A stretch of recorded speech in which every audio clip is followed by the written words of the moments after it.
Bienvenidas y bienvenidos a una nueva sesión de Aprende en Casa 2, dedicada a la asignatura de Ciencias Física para alumnas y alumnos de segundo grado de secundaria. Mi nombre es Enrique Rodal y en esta ocasión nos acompaña la maestra Cindy Leticia Romero Girón. Bienvenida, maestra. Muchas gracias, Enrique. Espero que todas y todos los que nos ven desde casa se encuentren bien de salud y que sigan las indicaciones sanitarias para que pronto podamos estar en semáforo verde. Esta sesión se llama Circuitos Eléctricos y nos enfocaremos a analizar sus características y las partes que lo componen.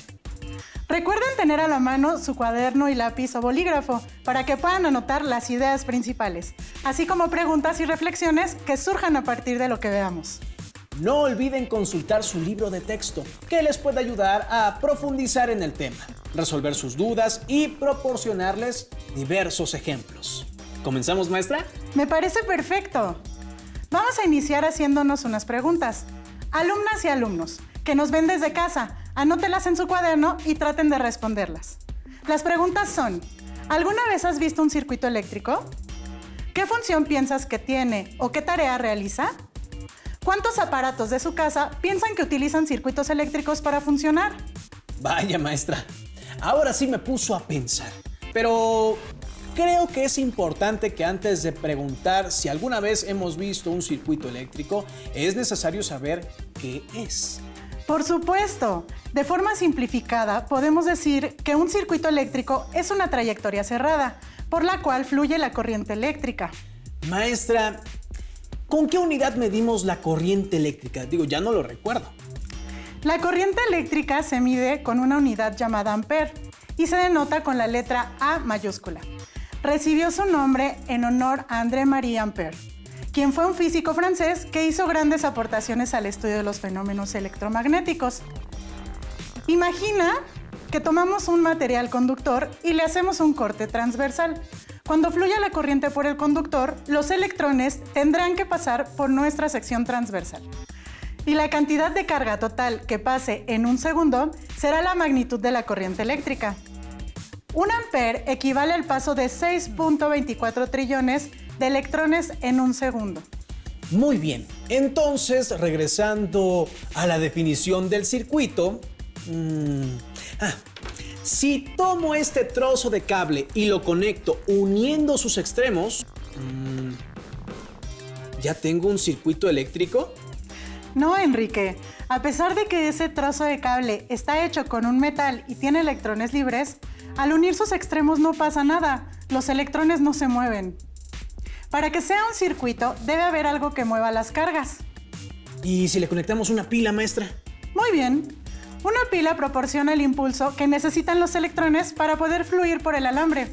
Ese impulso se mide en una unidad llamada volt y recibe su nombre en honor al físico italiano Alessandro Volta, quien inventó la pila eléctrica. Claro. Cuando compramos una pila no solo hay de distintos tamaños y formas, sino que también hay de diferentes voltajes. Por ejemplo, las pilas AA tienen un voltaje de 1.5 volts y las pilas cuadradas tienen uno de 9 volts. Tienes razón. El voltaje está relacionado con la cantidad de energía que almacena la pila. Entre mayor sea el voltaje, más energía se guarda. Entonces, si a mi cable le conecto una pila, ¿ya tengo un circuito? Técnicamente sí, pero conectar una pila a un cable, a pesar de que sí se podría considerar como un circuito eléctrico, no tiene ninguna utilidad. Los circuitos eléctricos son instrumentos a través de los cuales transformamos la energía eléctrica en otro tipo de energía. Para que quede más claro, vamos a ver el siguiente video donde se muestra un circuito muy sencillo. Para construir nuestro circuito vamos a necesitar un foco de 2.2 volts, un portapilas para baterías de 1.5 volts, pilas y cables.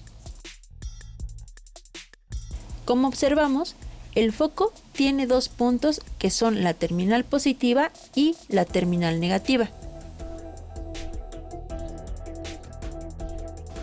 En estos puntos vamos a colocar los cables para que nuestro foco quede de esta forma. Ahora, Tomemos el portapilas y conectemos sus terminales a los cables del foco.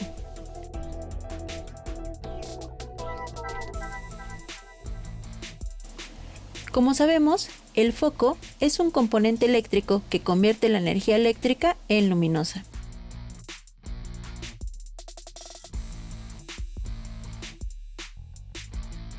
Mientras no coloquemos las baterías, el circuito no tiene nada que haga que los electrones se muevan dentro del conductor. Por eso, el foco no enciende. Pero cuando colocamos las pilas en el portapilas, el circuito se cierra y la corriente circula del polo negativo de la pila al polo positivo. Cuando la corriente pasa por el foco, este se enciende. Antes de conectar los cables, el circuito estaba abierto y por eso no circulaba la corriente. Pero cuando se tocaron, se estableció el flujo de electrones que permitió que encendiera el foco. Así es. Y como te mencioné, este circuito sí transforma la energía eléctrica en otro tipo, la convierte en luminosa. En casa podemos encontrar distintos aparatos que transforman la energía eléctrica en otro tipo. Por ejemplo, la plancha. Esta transforma la energía eléctrica en térmica. Así es. Consideremos la televisión con la que nos pueden ver todas y todos los alumnos y alumnas en su casa. Esta transforma la energía eléctrica en luminosa y sonora. La lavadora es otro ejemplo. Convierte la energía eléctrica en mecánica, ya que mueve la ropa para que se lave. Tienes mucha razón, Enrique. Todos esos ejemplos nos van a servir para hablar de los componentes de un circuito. En cualquier circuito eléctrico por donde fluya una corriente, existen los siguientes elementos fundamentales: voltaje, corriente y resistencia. Esos son los elementos más básicos y también podrían incluir un interruptor. Ya hemos hablado un poco sobre el voltaje y la corriente. El voltaje de la pila determina el impulso de la corriente eléctrica al viajar a través del conductor. Si el voltaje es grande, da mayor impulso. De este modo, el voltaje y la corriente están directamente relacionados. A mayor voltaje, la corriente será más intensa. Ahora hablaremos de las resistencias. A todo componente eléctrico que dificulte el flujo de corriente se le llama resistencia. Cualquier elemento intercalado en un circuito puede considerarse como una resistencia, como un foco o un motor. Por lo que nos acaba de contar, me imagino que la resistencia es como cuando vamos caminando en un pasillo. Si no hay mucha gente, podemos pasar muy rápido. Pero si se llena de personas, es muy difícil pasar. Ese es un muy buen ejemplo. Todos los materiales presentan cierta oposición al flujo de la corriente eléctrica, pero unos obstruyen la circulación más que otros. Ya sabemos que los electrones circulan con cierta facilidad en los metales, pero los materiales que son aislantes tienen una gran cantidad de resistencia al flujo de electrones. Estos materiales también reciben el nombre de dieléctricos. ¿Es por eso que los cables por donde pasan corriente eléctrica siempre están cubiertos con plástico? Así es. Cubrir un cable conductor con un material dieléctrico permite contener el flujo de la corriente y que solo se presente dentro del conductor. Si la resistencia es pequeña, fluirá una gran corriente. Sin embargo, si la resistencia es grande, menos electrones pueden circular. Entonces, la corriente y la resistencia están relacionados inversamente. Cuando una aumenta, la otra disminuye y viceversa. Excelente observación, Enrique. La resistencia se mide en ohms y recibe su nombre en honor al físico alemán Georg Simon Ohm, quien realizó muchas investigaciones sobre la corriente eléctrica. Estas investigaciones lo ayudaron a observar que si en un circuito aumenta el voltaje, mayor es la intensidad de la corriente eléctrica. Y por otro lado, si aumentaba la resistencia, disminuía la intensidad de la corriente. Muy bien, Enrique. Sus estudios lo llevaron a enunciar lo que hoy se conoce como la ley de Ohm, que nos dice que la intensidad de la corriente eléctrica que pasa por un conductor en un circuito es directamente proporcional al voltaje aplicado a sus extremos e inversamente proporcional a la resistencia del conductor. Matemáticamente, esta ley se expresa de la siguiente manera. La corriente es igual al voltaje entre la resistencia. Maestra, entonces la ley de Ohm se puede aplicar a todos los circuitos. Es correcto. Todos siguen esas relaciones entre corriente, voltaje y resistencia. Pero no todos los circuitos son iguales. Independientemente de qué tipo de transformación de energía realicen, hay algunas diferencias. Primero hablaremos de lo que tiene que ver con cómo se conectan sus elementos. Para conocer los tipos de circuitos según su conexión, veamos el siguiente material audiovisual.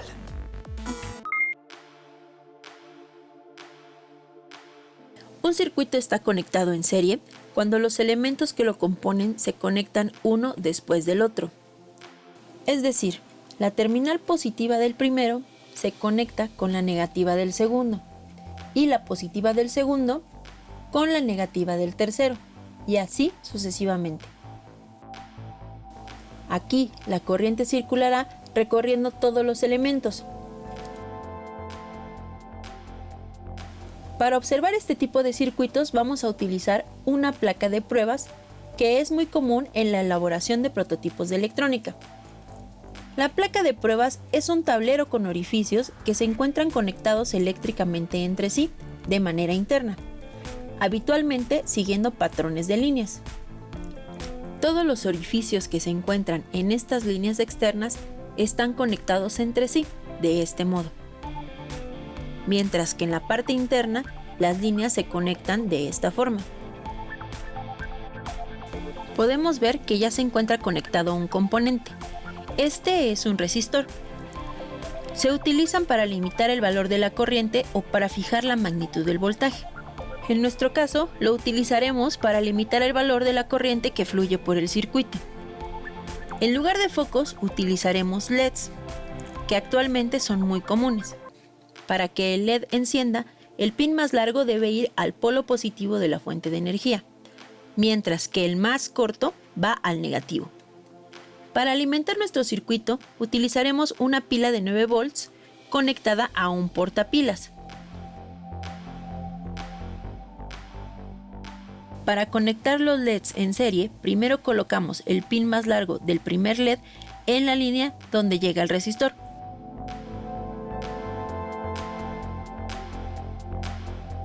El segundo LED va a entrar en la línea donde está el segundo pin del primer LED. El tercero seguirá la misma secuencia. Al final terminaremos con 3 LEDs conectados en serie. Y la corriente circulará como se observa.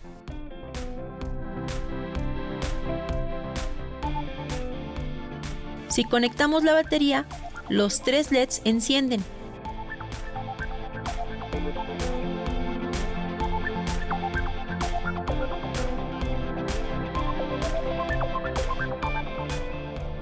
Pero si desconectamos alguno, el circuito se abre y todos se apagan, ya que la corriente deja de circular.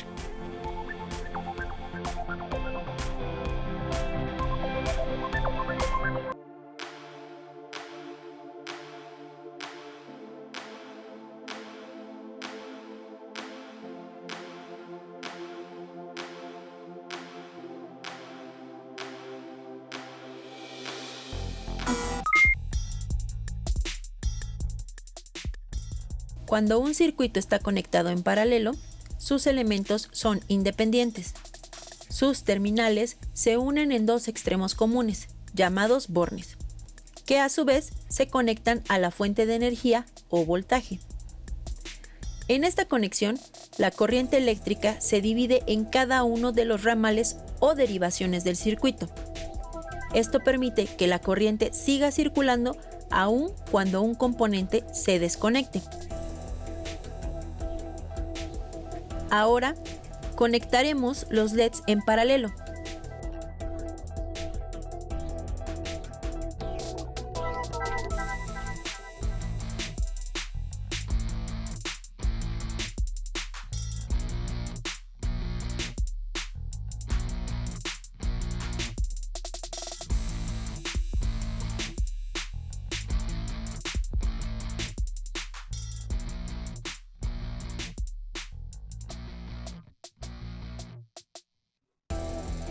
En este caso, podemos observar que los pines de los LEDs van a coincidir en las mismas líneas. Por eso decimos que su conexión es con sus extremos comunes. Después, las líneas donde coinciden las terminales serán conectadas a la batería.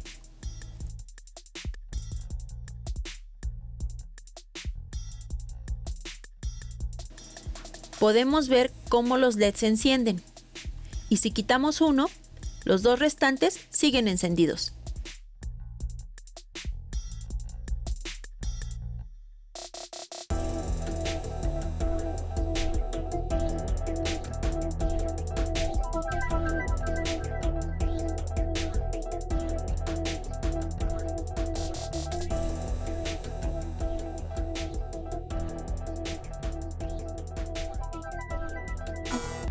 ¡Qué interesante, maestra! Creo que las series de Navidad, las que colocamos en nuestro árbol, están conectadas en serie. En el mismo nombre lo dice. Y lo sé porque cuando se descompone un foco, se apagan varios. Sí, tienes razón. Por otro lado, en un multicontacto, todos los contactos están conectados en paralelo. Es por eso que podemos conectar varios aparatos a la misma vez. Y si quitamos uno, no se apagan los otros. ¿En qué otra cosa se diferencian los circuitos? En el tipo de corriente que los alimenta, que puede ser corriente alterna o corriente directa. Se me hacen conocidos esos términos, pero no sé bien qué significan. En la corriente directa, los electrones se están moviendo siempre, en la misma dirección y con la misma energía. Este tipo de corriente lo obtenemos de las baterías. Por otro lado, en la corriente alterna, los electrones avanzan y retroceden alternadamente. Es decir, las cargas no se desplazan a lo largo del conductor, solo oscilan respecto a una posición. Este tipo de corriente es la que obtenemos de los contactos en nuestra casa. Cuando conectamos un aparato eléctrico, por ejemplo. Maestra, ¿es posible que podamos construir una lámpara con materiales de reuso que adornen nuestro foro? Por supuesto que sí. Para construir una lámpara necesitaremos un socket, un foco, cable con 2 polos, una botella de vidrio que ya no utilicemos, una pantalla para lámpara, cinta de aislar, un interruptor, una clavija, alambre delgado, un destornillador en cruz y uno plano.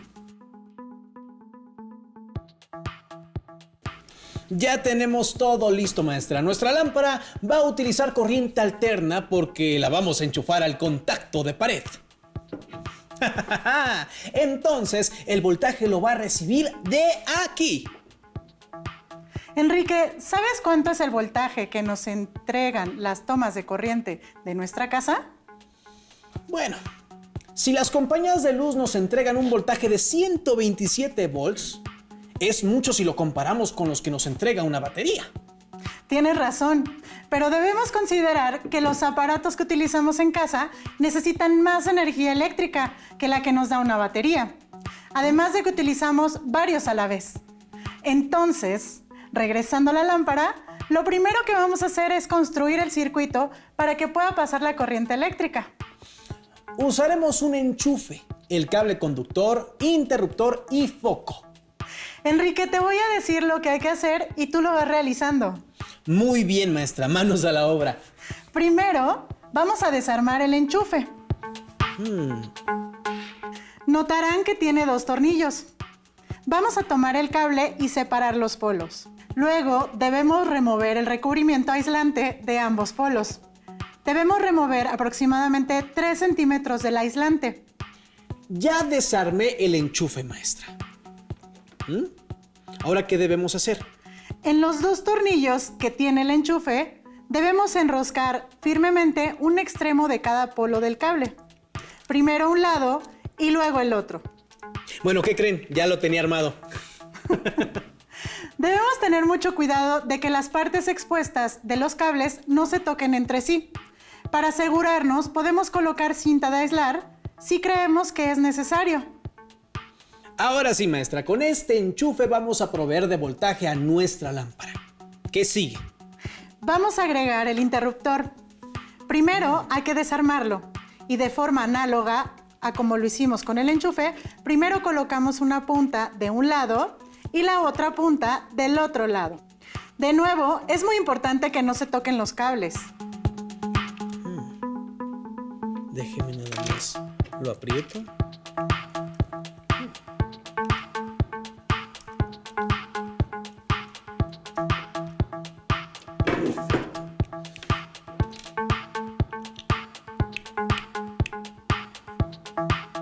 Es complicado pasar los cables por aquí.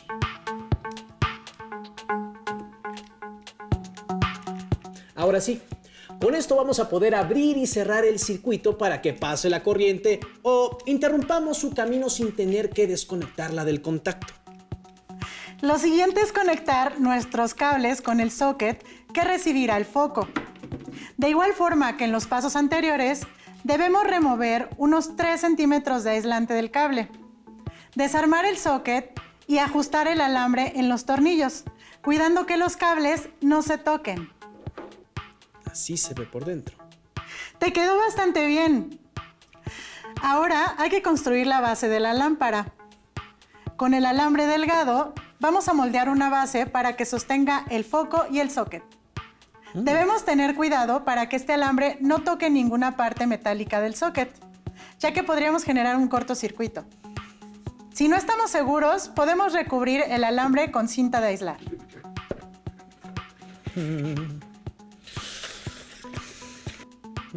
¡Qué buena idea, maestra! Así estará forrado de un material aislante y evitaremos un accidente. Así es. Colocamos el foco. Debemos ajustar la base y pegar parte del cable a la lámpara para que no se mueva. Y la pantalla. Y... nos quedó muy bien, maestra. Sí, este es un circuito muy simple. En casa, todos los aparatos que funcionan con energía eléctrica tienen circuitos que pueden llegar a ser muy complejos. Creo que con lo que revisamos hoy podemos responder las preguntas que hicimos al inicio. Estas fueron: ¿alguna vez has visto un circuito eléctrico? ¿Qué función piensas que tiene o qué tarea realiza? ¿Cuántos aparatos de tu casa piensas que utilizan circuitos eléctricos para funcionar? Analicen las respuestas que escribieron al principio de la sesión y complétenlas o corríjanlas si es necesario. Hagan una lista de 5 aparatos que usen comúnmente y que utilicen circuitos eléctricos para funcionar. No olviden compartir esta información con sus familiares. Platiquen sobre cuáles son las medidas que deben tomar para evitar accidentes al utilizar sus aparatos eléctricos. Agradecemos a la maestra Cindy Leticia Romero Girón por su valiosa participación en esta sesión.